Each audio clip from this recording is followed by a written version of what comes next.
மாம்பழம் சின்னம் ஒதுக்கீடு தொடர்பாக பாமக நிறுவனர் ராமதாஸ் தொடர்ந்த வழக்கில் தற்பொழுது சென்னை உயர்நீதிமன்றம் உத்தரவு ஒன்றை பிறப்பித்திருக்கிறது. அண்மை செய்தியாக நாம் பார்த்துக் கொண்டிருக்கிறோம்.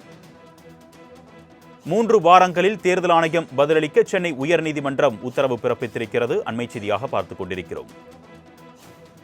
பாமகவின் அதிகாரப்பூர்வ சின்னமான மாம்பழம் சின்னத்தை அன்புமணி தரப்புக்கு ஒதுக்கீடு செய்ததை எதிர்த்து பாமக நிறுவனர் ராமதாஸ் தொடர்ந்த வழக்கில் தற்பொழுது சென்னை உயர்நீதிமன்றம் இவ்வாறாக உத்தரவு பிறப்பித்திருக்கிறது. 3 வாரங்களில் தேர்தல் ஆணையம் பதிலளிக்க வேண்டும் என்று சென்னை உயர்நீதிமன்றம் உத்தரவு பிறப்பித்திருக்கிறது. அண்மை செய்தியாக பார்த்துக் கொண்டிருக்கிறோம். இதுகுறித்த கூடுதல் விவரங்களை செய்தியாளர் கிருஷ்ணமூர்த்தி வழங்க நாம் கேட்கலாம். வணக்கம் கிருஷ்ணமூர்த்தி, இந்த வழக்கு தொடர்பான கூடுதல் விவரங்கள். வணக்கம்.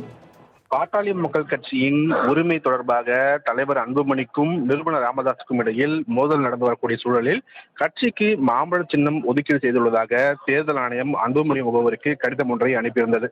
இந்த கடிதத்தை ரத்து செய்து தனது முகவரிக்கு கடிதம் அனுப்ப உத்தரவிடக் கோரியும் கட்சி நிறுவனர் ராமதாஸ் சென்னை உயர்நீதிமன்றத்தில் வழக்கு தாக்கல் செய்திருந்தார். அந்த மனுவில் கடந்த 2025 மே மாதமே பதவிக்காலம் முடிந்த நிலையில் கட்சியின் தலைவராக நீடிப்பதாக போலி ஆவணங்களை தாக்கல் செய்துள்ளதாக அன்புமணி மீது குற்றச்சாட்டப்பட்டுள்ளது. கட்சி நிறுவனர் என்ற முறையில் தனது அங்கீகாரம் இல்லாமல் சட்டவிரோதமாக கட்சி கூட்டங்களை நடத்தி அன்புமணி உரிமை கோர முடியாது எனவும் மனுவில் தெரிவிக்கப்பட்டிருந்தது.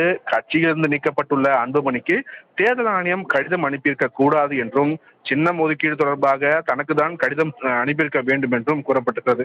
மேலும் டெல்லி உயர்நீதிமன்றத்தில் தேர்தல் ஆணையம் மாம்பழ சின்னத்தை யாருக்கும் ஒதுக்காமல் முடக்கும் என உத்தரவாதம் அளித்திருந்தது. ஆனால் இதுநாள் வரை சின்னத்தை முடக்குவது எனவும் அந்த மனுவில் தெரிவிக்கப்பட்டிருக்கிறது.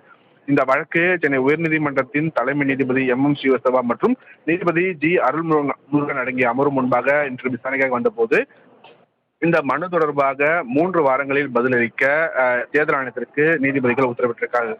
அப்போது அன்புமணி தரப்பில் மூத்த வழக்கறிஞர் NL ராஜா ஆஜராகி ஒரு முறையீடு செய்திருந்தார். தங்கள் தரப்பு வாதங்களையும் இந்த வழக்கில் கேட்க வேண்டும் என்று அவர் முறையீடு செய்தார்.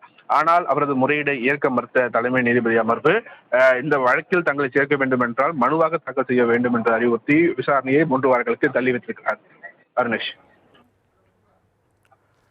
கிருஷ்ணமூர்த்தி, தற்பொழுது தேர்தல் ஆணையத்திற்கு 3 வாரங்கள் அவகாசம் வழங்கியிருக்கக்கூடிய நிலையில தேர்தல் ஆணையத்தின் பதிலை பொறுத்து முக்கிய உத்தரவு அன்றே பிறப்பிக்கப்படுறதுக்கு வாய்ப்பு இருக்கா? தான் முதல் முறையாக எடுத்துக் கொள்ளப்பட்டுள்ளது.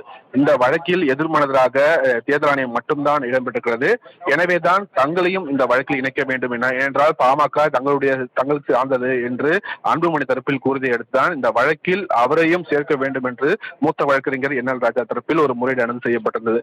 இதற்கு அந்த எதிர்ப்பு தெரிவித்துதான் தற்போது எதுவாக இருந்தாலும் முறையாக விசாரணைக்கு வரும்பொழுது இந்த வழக்கில் யாரார்கள் எதிர்மனதாக தாக்கல் செய்திருக்கிறார்களோ அவர்கள் தரப்பு விசாரணைக்கு பதிலளிப்பதற்கான அவகாசம் முறைப்படி வழங்கப்படும். அதன்படிதான் தற்போது இந்த 3 வார காலம் தேர்தல் ஆணையத்திற்கு இந்த அவகாசமானது வழங்கப்பட்டிருக்கிறது. இதை அடுத்து தற்போது இந்த வழக்கில் எதிர்மனதாக அன்புமணி தரப்பும் இணைய உள்ளார்கள். எனவே அவர்கள் இணையும் பட்சத்தில் தேர்தல் ஆணையம் தரப்பு பதிலும் ஒரு பக்கம் இருக்கக்கூடிய சூழ்நிலையில் அன்புமணி தரப்பு வாதங்களும் வைக்கப்படும். அன்புமணி தரப்பு வாதங்கள் முடிவடைந்த பிறகுதான் இந்த வழக்கில் உத்தரவானது பிறப்பிக்கப்படும்.